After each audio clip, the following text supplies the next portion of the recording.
अस्सलामुअलैकुम, hi and hello, welcome to the N sports pulse. खेलों की दुनिया में आप सबको खुशामदीद कहती हूँ और आपके साथ साथ खुद को भी खुशामदीद कहती हूँ इस दुनिया में, क्योंकि इट्स बिन 6 डेज मेरे ख्याल से जब से आप लोगों से मुलाकात नहीं हो सकी।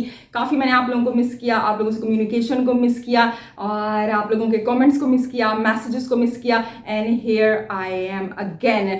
सो जी 2 दिन तो मैंने सोचा हुआ था, कुछ ऐसे सर्कमस्टांसेस थे कि आप लोगों से मुलाकात नहीं हो सकेगी, but as I always say life is unpredictable, तो ऐसा ही कुछ हुआ। I just got stuck some health issues, so आपकी दुआओं की ज़रूरत है, so do remember me in your prayers. So जी अब आ गए हैं वापस, तो खेलों की दुनिया में जल्दी से एंट्री करते हैं अपनी। और जब खेलों की दुनिया में एंट्री करते हैं, इन 6 दिनों में काफ़ी चीज़ें तब्दील हो चुकी हैं। आईपीएल में तो मैचेस जारी हैं जनाब, 19 मुकाबले खेले जा चुके हैं, मैचेस एंजॉय कर रहे हैं, मैचेस से रिलेटेड खबरें आ रही हैं, क्रिकेट पे बात हो रही है, क्वालिटी पे बात हो रही है, यंग टैलेंट पे बात हो रही है, पुराने जो स्टार्स कुछ शाइन दिखा रहे हैं दोबारा, उनकी बात हो रही है। बाज ऐसे फॉरेन प्लेयर्स जो कि इस दफ़ा कुछ फीके जा रहे हैं उनकी बात कर रहे हैं, और कुछ ऐसे भी प्लेयर्स हैं जो कि फिर से अपनी जो महारत है, स्किल है, उसका आईपीएल में लोहा मनवा रहे हैं और ये कहने पे मजबूर कर रहे हैं भाई ओल्ड इज गोल्ड। सो जहाँ पे हम क्रिकेट की बात कर रहे हैं, मुकाबलों की बात कर रहे हैं इंडिया में, वहाँ पे पाकिस्तान में हम वहाँ पे ही खड़े हुए हैं। अभी तक हम गोल गोल घूम रहे हैं। ऐसे लग रहा है कि पाकिस्तान की जो क्रिकेट है, जो पाकिस्तान का स्पोर्ट्स का बोर्ड मैं कहूँ, या फिर आप ये कह लें या पीसीबी कह लें, एक साइक्लोन में स्टक होके रह गया है। और वो जो यू टर्न लेने का सिलसिला, अपनी बातों से मुकर जाना, वो सिलसिला सब कुछ जारी है। नए चेहरे आना, फिर नए चेहरे अपने साथ और नए चेहरों को लेके आते हैं, वो सब सिलसिला उसी तरह से जारी है। बड़ी तब्दीली आई जनाब पिछले हफ्ते में, आप लोगों ने काफ़ी इस पे बात सुनी होगी, काफ़ी इस पे बात की भी होगी, हम भी करेंगे कि एक और पीसीबी ने नया टर्न लिया है, तो कहने को नया चेहरा मोहसिन नकवी, लेकिन काम जो है वो पुराने हैं, क्योंकि जो तरीका कार है काम करने का वो पुराना है। सो उन्होंने एक और यू टर्न लिया और बाबर आजम को अगेन कैप्टन बना दिया। तो इस पर आपसे कुछ बात करेंगे। और इसके अलावा उस्मान खान पर वो जैसे कि डर था कि कुछ ना कुछ उनके लिए हो सकता है, बिकॉज उन्होंने गैम्बल खेला है, क्योंकि पीसीबी जैसा बोर्ड है, ये कोई इस तरह का तो बोर्ड तो नहीं है कि जिसने आपको सिक्योरिटी दी हो कि आप 1 साल 2 साल हमारे साथ रहेंगे, आप परफॉर्म करें ना करें, बस इन्वाइट किया कि पाकिस्तान से खेलें एंड ही गोट एग्रीड, क्योंकि वतन से मोहब्बत करने वाले खिलाड़ी हैं, चाहते हैं कि वतन की जो किट है अपने वो पहने, ग्रीन किट पहने, वतन को रिप्रेजेंट करें। सो इस एक ख्वाहिश पे उस बंदे ने अपना जो करियर है पूरा दाव पे लगा दिया है। इस हवाले से आपसे बात करेंगे। शाहीन शाह अफरीदी को क्यों कुछ नाराज से दिखाई दे रहे हैं, क्या सर्कमस्टेंसेज होंगे, क्या ग्रुप बंदी होने जा रही है पीसीबी में, पाकिस्तानी टीम में, इस हवाले से बात करेंगे। आईपीएल के हवाले से बात करेंगे। बात का आगाज करते हैं पाकिस्तानी टीम से। पीसीबी की बात करें, पाकिस्तानी क्रिकेट की बात करें, जो बात मैं हमेशा कहते आ रही हूँ, आप जिस रास्ते से आते हैं, जिन राहदारियों से होते हुए आप आते हैं, ऐसा नहीं हो सकता कि आप उसे क्लोज कर दें। अगर आप रेफरेंस की वजह से आए हैं तो ये करना ही पड़ेगा कि जो रेफरेंस है उसको आप रास्ता प्रोवाइड करें, मेरिट का कत्लेआम करें। मोहसिन नकवी साहब ने ऐसे मेरिट की गर्दान की थी आते ही कि जैसे वो छोटा बच्चा मामा मामा नहीं बोलना शुरू करता। मैंने GTV पर भी कहा था इसी तरह से मेरिट और मेरिट की धज्जियां बिखेर दी। आप देखें वो जिस तरह से जो सिलेक्शन कमेटी बनी, उसके अंदर उनकी जो कैबिनेट के जो एक्स थे वो एक मिनिस्टर उसके अंदर आ गए, और इसके अलावा जो कुछ उनके और पंजाब के ऑफिशियल्स हैं उनको पीसीबी में एंट्रीज दी जा रही हैं। आलिया रियाज जो हैं उन्होंने मीडिया मैनेजर, उन्होंने कहा कि वो मजीद काम नहीं करना चाहती। यानी पीसीबी में भी किसी ना किसी हद तक 9 मई वाली कहानी चल रही है कि जी प्रेस कॉन्फ्रेंस कर दो या स्टेटमेंट दे दो और अपनी जान छुड़वा लो, वरना फिर आपको ज़बरदस्ती निकाल दिया जाएगा। तो उन्होंने कहा मैं मजीद काम नहीं करना चाहती, तो वो पंजाब गवर्नमेंट से किसी बंदे को लेके आ रहे हैं। और इसके अलावा ये भी सुना है बास पोस्टों के ऊपर जो कुछ पुलिस अफसरान हैं उनकी भी भर्तियां हो रही हैं। तफसील आपसे अगली आने वाली वीडियोस में शेयर करेंगे। अभी बात करने के लिए बड़ा कुछ है, इसलिए प्रिसाइजली आपको बता रही हूँ। तो जी कैप्टन भी उन्होंने चेंज किया। और अगर हम इस सिलेक्शन कमेटी की बात करें, सो इसके अंदर जो लोग मौजूद हैं, इनमें से ज़्यादातर लोगों का ये मानना था कि जो बाबर आजम हैं उनको कैप्टन नहीं बनाना चाहिए। सबसे बड़े जो इस चीज़ के हामी थे वो अब्दुल रज़ाक थे, जो कि कुछ दिन पहले टेलीविजन पर बैठ के कहते भी थे कि बाबर आजम को भी टेस्ट का कैप्टन तो बनाया जा सकता है, वाइट बॉल के कैप्टन वो नहीं होने चाहिए हैं। और वहाब रियाज थे जब बाबर आजम को कैप्टनसी से हटाया गया था, शान मसूद को और शाहीन शाह अफरीदी को बनाया गया था। और जो दीगर लोग थे वो भी इस बात पे एग्रीड थे कि भाई बाबर आजम को T20 का कैप्टन नहीं होना चाहिए। सिलेक्शन कमेटी का कोई सरबराह भी नहीं है, तो फिर ये फैसला किसने कर दिया? इसका मतलब है कि पीसीबी के अंदर इस वक्त वन मैन शो चल रहा है। काफ़ी ज़्यादा चेहरे आपको दिखाए जा रहे हैं कि पीछे एक के आगे आगे, किसी के पीछे कुछ, लेकिन चेहरा एक ही है और वो है मोहसिन नकवी का। उन्होंने बाबर आजम को दोबारा से कैप्टन बना दिया। बाबर आजम से इस किस्म की बेवकूफ़ी की उम्मीद नहीं थी, लेकिन भाई ये जो कुर्सी है और ये जो कैप्टनसी का नशा है, ये इंसान से कुछ भी करवा सकता है। उन्होंने ये कैप्टनसी की ऑफर कबूल कर ली है, लेकिन इस दफ़ा ये कैप्टनसी आसान नहीं होने वाली। ये टीम एक साल पहले वाली टीम नहीं है कि जिसके अंदर बड़ी भाईचारियाँ थी, बड़ी दोस्ती यारियाँ थी, बड़ा रोटी ग्रुप था। और जी ये वो शाहीन भी नहीं है कि जिन्होंने स्टेटमेंट दे दी थी कि नहीं जी हमारी तो रेड लाइन है बाबर आजम। अब तो वो बाबर आजम के कॉम्पिटिटर बन के साथ खड़े हुए हैं।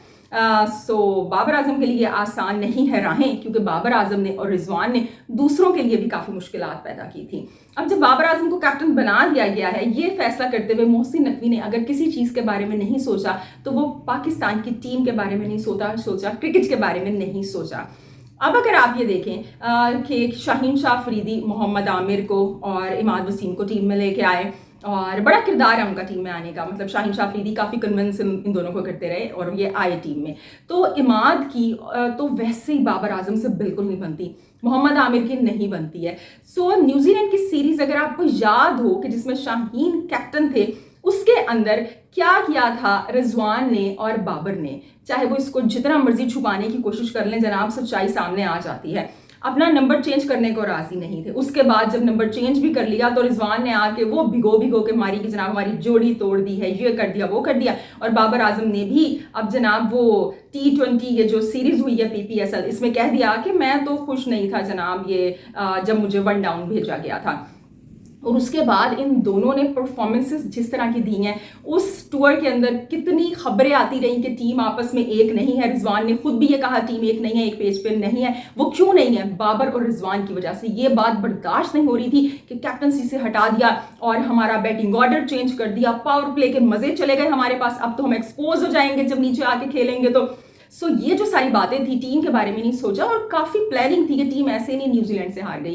अब ये जो T20 वर्ल्ड कप है और ये जो खासतौर पे आगे 3 सीरीज आ रही हैं, इसमें आप बड़े खेल तमाशे देखने वाले हैं। क्योंकि शाहीन ने वो जैसे स्टेटमेंट भी दी है, एक वो जो रील शेयर की थी, आप लोगों तो यकीनन पहुंच चुकी होगी कि मुझसे पंगा नहीं लेने का है दोस्त, तो वो यकीनन काफ़ी ऐसे वो लग रहा है कि गुस्से में दिखाई दे रहे हैं। और उनका जो गुस्सा है वो देखिए बजा है, क्योंकि जब मोहसिन नकवी अकेडमी में गए जहाँ पे खिलाड़ियों की ट्रेनिंग जारी थी, यहाँ पे इन्होंने शाहीन शाह अफरीदी से मिलना था, बट वो नहीं मिले। शाहीन शाह अफरीदी को एतमाद में नहीं लिया गया। बाबर आजम को कम से कम इतनी रिस्पेक्ट दी थी ज़का अशरफ ने कि उनको बुलाया था और उनसे मुलाकात हुई थी, बात हुई थी, उनको ऑफर हुई थी कि भाई हम आपको इस फॉर्मेट से हटा रहे हैं, आप रेड बॉल की कैप्टनसी करें, कि जिसको उन्होंने मना कर दिया था। और फिर वो जो रेड बॉल की कैप्टनसी है वो शान मसूद को दे दी गई थी। लेकिन यहाँ पे तो शाहीन ने जनाब वो होटल के कमरे में सो रहे थे और जिस सुबह उठते पता चला कि कैप्टन चेंज हो गया, वो बाबर आजम हो गए हैं। तो मोहसिन नकवी ने शाहीन शाह अफरीदी से कोई मुलाकात नहीं की, उनको कोई एतमाद में नहीं लिया, और तो और जो सिलेक्शन कमेटी के मजीद मेंबर्स थे उनको भी मना कर दिया कि इस हवाले से कोई बात करने की जरूरत नहीं है जो इतलात आ रही हैं। तो लॉन्ग टर्म में ये जो मोहसिन नकवी साहब अगर इसको अपनी पंजाब की काबीना समझ के बैठे हुए हैं, इसको सूबा पंजाब समझ के बैठे हुए हैं कि जहाँ पे वो जो चाहे करेंगे, कोई पूछने वाला नहीं है, तो उनको रुकना पड़ेगा और सोचना पड़ेगा ये पंजाब का प्रोविंस नहीं है, ये लाहौर नहीं है, ये उनकी कोई वजारत नहीं है, ये हमारी टीम है, ये हमारी क्रिकेट है। इसमें अगर वो कुछ भी आगे पीछे करेंगे जिसके नताइज गलत आएंगे, ही हैव टू आंसरेबल। उनको आवाम को आके हमें आके यहाँ पे जवाब देना पड़ेगा कि ये उन्होंने क्या किया है और क्यों किया है। तो जी मोहसिन नकवी क्या कहते हैं ना, जिस बैकग्राउंड से आप आते हैं वही आप करते हैं, डिक्टेटरशिप का बैकग्राउंड है, उसी से आए हैं, वही हरकतें वो कर रहे हैं। तो जी ये कुछ पाकिस्तान की कुछ कहानियां चल रही हैं। इसके अलावा उस्मान खान का, जैसे मैंने कहा कि 5 साल की उन पर पाबंदी लगा दी है। इससे पहले आपको पता है कि UAE के जब बोर्ड है उसने अफगानिस्तान के भी 2 खिलाड़ियों के खिलाफ एक्शन लिया था जब ब्रीच ऑफ द कॉन्ट्रैक्ट हुआ था। अब यहाँ पे उस्मान खान पे लगाई गई है 5 साल तक वो UAE से नहीं खेल सकेंगे, ये जो ILT लीग है, इंटरनेशनल लीग, और उनके नाम से नहीं खेल सकेंगे। अब पाकिस्तानी टीम रह गई है, PSL रह गई है या BPL रह गई है। आप देखिए अगर इमाद वसीम की बात कर लें या मोहम्मद आमिर की बात कर लें, इनका मुकाबला उस्मान खान से नहीं है। ये दोनों काफ़ी बड़े नाम हैं। उस्मान खान की अभी इंटरनेशनल क्रिकेट में वैसी रिकग्निशन नहीं है, इतना उनको एक्सपोजर नहीं मिला है, इतने उनको चांसेस नहीं मिले हैं, इतनी क्वालिटी के खिलाड़ी वो नहीं माने जाते हैं, रिगार्डलेस के वो एक विकेट कीपर बैटर हैं, उनके दोनों बॉलर हैं। लेकिन फिर भी दोनों की जो वर्थ है वो भी अलग अलग है। सो ऐसा तो नहीं है कि इमाद वसीम ने मुझे ऐसे मना कर दिया था पाकिस्तान से खेलने से, लाइक रिटायरमेंट का ऐलान कर दिया तो दुनिया भर की लीग्स खेल रहे हैं, नो इशू, या मोहम्मद आमिर के साथ जैसे हुआ था। तो उस्मान खान के साथ ये जो रास्ता है ना ये आसान नहीं है। सो वो जो शेर है ना कि इन्हीं पत्थरों पर चल के अगर आ सको तो आओ, मेरे घर के रास्ते में कोई कहकशा नहीं है, तो पीसीबी तक जाने के रास्ते में भी कोई कहकशा नहीं है और काफ़ी पत्थरों से चल के जाना पड़ेगा। दुआ है हमारी कि ये जो रास्ता है उनका आसान रहे, वरना ये जो पीसीबी है और ये जो खिलाड़ी हैं और जो यहाँ पे निज़ाम चल रहा है, यहाँ पे जो अपने खिलाड़ी जो कि आपका फ्यूचर प्रोस्पेक्ट होते हैं उनको तबाह बर्बाद कर दिया जाता है, तो किसी के मुस्तकबिल की, किसी की फैमिली की क्या पड़ी हुई है इन्हें। अभी एहसानुल्लाह का केस एकदम से हाईलाइट हुआ, सबके सामने आया। मैंने इस चैनल पे जो पहली वीडियो बनाई थी आप जाके चेक कर सकते हैं, वो उस इंसान पे बनाई थी कि कितने ड्यूअल स्टैंडर्ड्स रखे गए कि जो वो नसीम शाह थे उनको शोल्डर का केस था, वो बाहर जाके लंदन में हुआ, और जो यहाँ पे जनाब एहसानुल्लाह थे वो बेचारे का यहाँ पे ऑपरेशन हुआ, बाहर से डॉक्टर आए थे, फिर यहाँ पे जो सुहेल मलिक है उनके अंदर उनकी वो होती रही जी, क्या कहते हैं, निगहदाश्त होती रही, फिर जल्दी उनको प्रैक्टिस शुरू करवा दी, अगेन उनका एल्बो का इशू हो गया, कोई पूछने वाला नहीं है, कोई देखने वाला नहीं है। अभी तो जो बड़े अच्छे एक चाइना मैन वो बॉलर थे जल्मी के, मुस्तकीम करके, सुफियान मुस्तकीम करके उनका कुछ नाम है मेरे ख्याल से, मुझे नाम याद नहीं आ रहा, वो कहाँ पे हैं किसी को कोई पता नहीं, इंजर्ड हुए थे, कहाँ पे गए। तो यहाँ पे तो जो हमारा फ्यूचर है, जो कि फ्यूचर का प्रोस्पेक्ट है, उसको उठा के खामोशी से साइड पे लगा देते हैं, तो आपके मुस्तकबिल की किसे पड़ी हुई है। बहुत बड़ा गैम्बल खेला है उस्मान खान ने, हमारी दुआएं जनाब उनके साथ हैं। तो जी ये कुछ पाकिस्तान की क्रिकेट का रोता धोता अहवाल है। अब हम रुख करते हैं जी आईपीएल का। सो जी पाकिस्तानी क्रिकेट में जहाँ पे ये भूल भुलैया खेली जा रही हैं, भूल भुलैयों में सारे घूम रहे हैं, वहाँ पे आईपीएल जोरों शोर से जारी है, बड़े ज़बरदस्त मैचेस हैं, सब इंजॉय कर रहे हैं, आप भी इंजॉय कर रहे हैं, मैं भी इंजॉय कर रही हूँ। मैंने जैसे कि अभी कुछ देर पहले भी आप लोगों को बताया कि मैंने वीडियोज़ नहीं की, बट मैंने मैचेस सारे देखे, सिवाय एक मैच को जो मुंबई इंडियंस का हुआ था और जिसमें हार्दिक पांड्या ने बॉलिंग नहीं की थी, सारे मैचेस देखे। और जो बड़ी अच्छी बात इस आईपीएल से सामने आई है वो है इंडिया का यंग टैलेंट। देखिए बड़े बड़े जो आपके फॉरेनर पिक्स हैं, या स्टार्क हो गए, या पैट कमिंस हो गए, या ट्रैविस हेड हो गए, ये अगर अच्छा खेल रहे हैं, अच्छा स्कोर कर रहे हैं, तो इनको तो लेके ही इनके नाम पे आए हैं। लेकिन ऐसे खिलाड़ी के जिनको लोग पहले इतना नहीं जानते थे या बिल्कुल नहीं जानते थे, या जिन्होंने बहुत ज़्यादा इम्प्रूव किया है, जो कि इंडिया का अपना टैलेंट है, इंडिया का फ्यूचर प्रोस्पेक्ट है, उनकी तारीफ बनती है। सो उनका कुछ मैं यहाँ पे नाम लूँगी। ऑफ कोर्स एक जो क्या कहेंगे ना, एक जो डिस्कवरी है आईपीएल 2024 की, राजधानी एक्सप्रेस, बिल्कुल जी मयांक यादव की सूरत में जो सामने आई है, he is doing very well. इसके अलावा जो अभिषेक हैं वो बहुत अच्छा स्टार्ट दे रहे हैं। हालांकि हम ऐसा मानते हैं कि भाई जो फॉरेनर्स होते हैं ये बड़ा अच्छा स्टार्ट वो देते हैं या ये फिनिश करते हैं बड़ा अच्छा, लेकिन यहाँ पे अभिषेक हो गए वो बड़ा अच्छा कर रहे हैं। जो सुनील नारायण हैं वो अपनी टीम के लिए बड़ा अच्छा पावर प्ले में ही सारा जो मैच है वो इधर का उधर करके वो चले जाते हैं, टेबल्स को टर्न कर देते हैं। इसके अलावा जो पराग हैं वो बहुत अच्छा खेल रहे हैं, हरमीत बरार बड़ी अच्छी बॉलिंग कर रहे हैं, खलील जो हैं पूरा डोमेस्टिक का सीजन खेल के आए हैं राजस्थान से और उनकी जो बॉलिंग है उसमें वो शो हो रहा है। और जो अभी तक का जो ज़बरदस्त मैच गया था Gujarat Titans versus Punjab Kings, उसके अंदर जो जनाब सुशांत सिंह ने जो बैटिंग की और जो संतोष ने उनका साथ दिया वो रिमार्केबल था। ये जिस तरह से नए नए नाम हमारे सामने आए हैं और मोहित वो जिस तरह की बॉलिंग कर रहे हैं, उतनी पेस उनके पास नहीं है, लेकिन क्या महारत है, क्या स्किल है। लास्ट मैच में नो डाउट एक्सपेंसिव रहे वो, लेकिन ओवरऑल उनकी जो कारकर्दगी है बड़ी अच्छी है। इसी तरह एक और यहाँ पे बॉलर है राना करके, उनके आखिर में नाम में आता है, he is doing very well. So बड़े मैं यहाँ पे नाम लेती जाऊँगी और जो है ना उस पर हम अलग अलग से बात करेंगे, प्रोग्राम लंबे से लंबा होता जाएगा। तो जी बेतहाशा नाम है और ये बड़ी खुशी की बात है कि जो आपका डोमेस्टिक का सर्किट है वो इतने अच्छा जो टैलेंट है उसको प्रोड्यूस कर रहा है और आईपीएल उसको आगे लेके आ रहा है, उनका एक्सपीरियंस हो रहा है, वो मजीद रिफाइन हो रहे हैं। तो यहाँ पे बिल्कुल क्रेडिट जाता है। सो जनाब आईपीएल की ओवरऑल परफॉर्मेंस से अब बात करते हैं मैच की, उस मैच की जो कि दो टीमों के दरमियान खेला गया, राजस्थान रॉयल्स के जो कि इस आईपीएल में बड़ी रॉयल परफॉर्मेंस दे रहे हैं और एक और मैच जीत लिया बड़ी आसानी के साथ, बड़ी अच्छी परफॉर्मेंस रही। संजू सैमसन एक बड़े अच्छे प्लेयर और बड़े ही अच्छे कैप्टन के तौर पर सामने आ रहे हैं। मुझे ऐसा लगता है कि जितना इस खिलाड़ी में दम है, जितना इसमें टैलेंट है, ये उस हिसाब से अंडररेटेड प्लेयर है। अगर हम इंडिया के बाकी प्लेयर्स की बात करें जो कि इंडिया को नेशनल टीम में रिप्रेजेंट कर चुके हैं और ये आईपीएल भी उनकी टीम के लिए उनके लिए बड़ा अच्छा जा रहा है। सो जी, और दूसरी जानिब थी आरसीबी की टीम की, जिसकी बड़ी स्ट्रॉन्ग फैन फॉलोइंग है। आप लोग बड़ा पसंद करते हैं, कोहली को देखना पसंद करते हैं, और कोहली की जी एक पहली सेंचुरी भी आ गई और इस सीज़न की। इसके अलावा दूसरी जानिब जो बैरिस्टो हैं, उन्होंने भी क्या फॉर्म पकड़ी, इसी मैच में पकड़ी जहां पे कोहली ने सेंचुरी बनाई 158 के मेरे ख्याल से स्ट्राइक रेट के साथ। इन्होंने 170 प्लस के स्ट्राइक रेट के साथ जोनी बैरिस्टो ने भी सेंचुरी बनाई और नॉट आउट रहे। अब देखिए, दो खिलाड़ियों ने सेंचुरीज बनाई हैं। एक है कोहली के, जिन्होंने टारगेट सेट करते हुए बनाई, और उनका साथ दे रहे थे फैफ डु प्लेसिस, और दोनों ने मिलकर 125 की पार्टनरशिप खेली कि जिसमें 72 रन कोहली ने बनाए और जो बाकी के रन थे 45 मेरे ख्याल से वो बनाए फैफ ने। और अगर हम इस दूसरी पार्टनरशिप की बात करें जो कि जोनी बैरिस्टो और संजू सैमसन ने बनाई, इन्होंने मिलकर 148 रन बनाए। और इसके अंदर जो परसेंटेज रही वो दोनों की कंट्रीब्यूशन की मेरे ख्याल से 50-60 कह लें, क्योंकि एक ने 69 बनाए और एक ने 77 या 74 बनाए, इसी तरह से कुछ। तो ये दो परफॉर्मेंसेज हैं आपके सामने, यानी दो पार्टनरशिप्स हैं, लेकिन दोनों पार्टनरशिप्स की जो अहमियत है वो बिल्कुल अलग हो जाती है।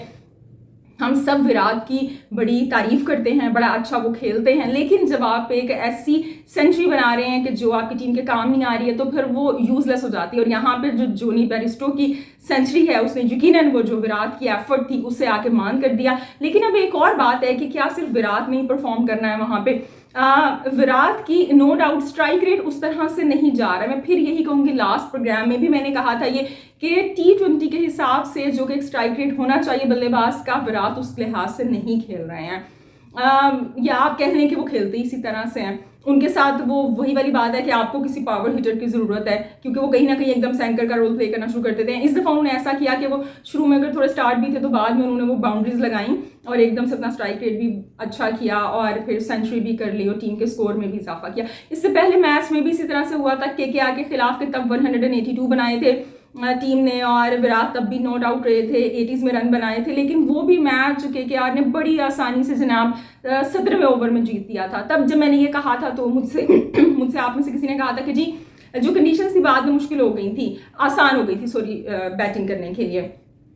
तो फिर आज ऐसा क्या है, आज ऐसा क्या हुआ कि जो दूसरी टीम है वो अगेन बड़ी आसानी से टारगेट चेस करके चली गई। मेरे ख्याल से आसानी से एक ओवर के अंदर एक बॉल पे 6 रन बनाने थे, 6 गेंदों पे 1 रन बनाना था, इसी तरह का कोई हिसाब किताब था।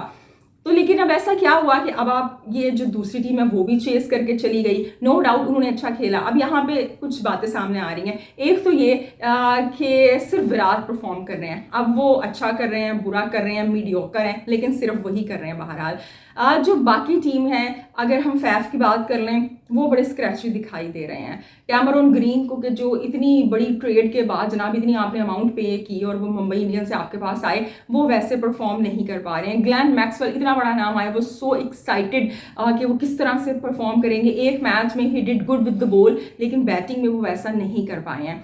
तो बाकी खिलाड़ी वैसी एफर्ट नहीं पुट कर पा रहे हैं। टीम तब जीतती है कि जब अगर कोहली ऊपर से रन बनाए, और वो नीचे से आगे हमने वो देखा था कि दिनेश कार्तिक ने आके जल्दी से बना दिए थे, और उनके साथ जो मोहीपाल थे मेरे ख्याल से, उन्होंने उनका साथ दिया था। तो आई मीन टू से कि एक तो ये कि विराट वैसा स्टार्ट नहीं दे पा रहे हैं। दूसरी बात ये है कि जो बाकी आने वाले खिलाड़ी हैं वैसे कंट्रीब्यूट नहीं कर पा रहे हैं, और वैसे फिनिशिंग नहीं हो पा रही जैसी होनी चाहिए है। कि अगर चलें विराट थोड़ा सा स्लो खेल रहे हैं तो बाकी आके ज़रा अच्छा खेल लें।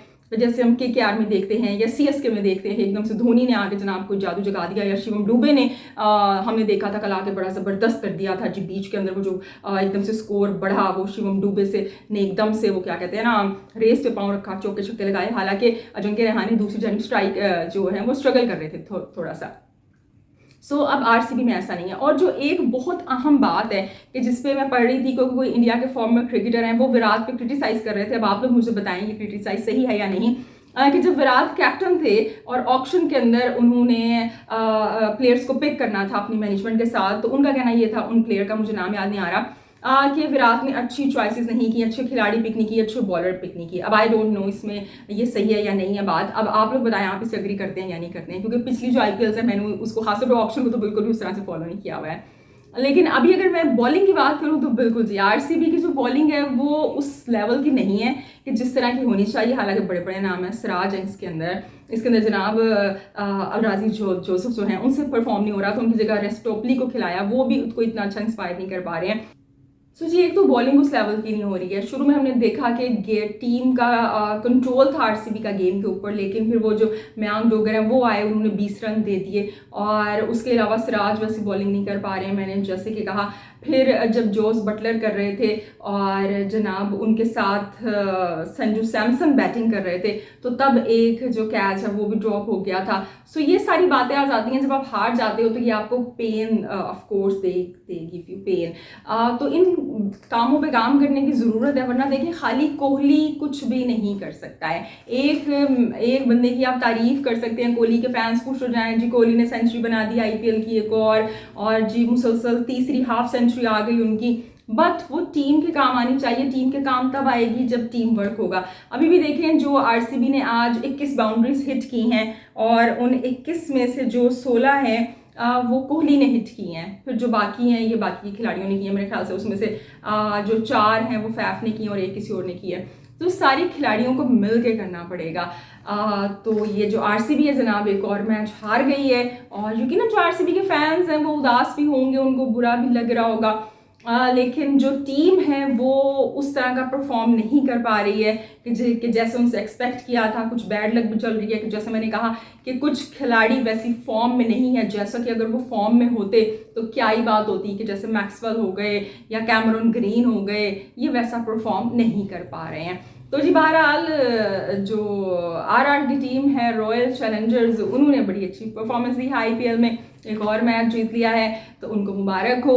और जी अब संडे को डबल हेडर होगा, बड़ी ज़बरदस्त मैच है, तो उन मैचेस के बाद आपसे मुलाकात होगी। अपना ढेर सारा ख्याल रखिएगा, हंसते मुस्कुराते रहिएगा, अपने फीडबैक से मुझे ज़रूर आगाह कीजिएगा। अल्लाह निगहबान।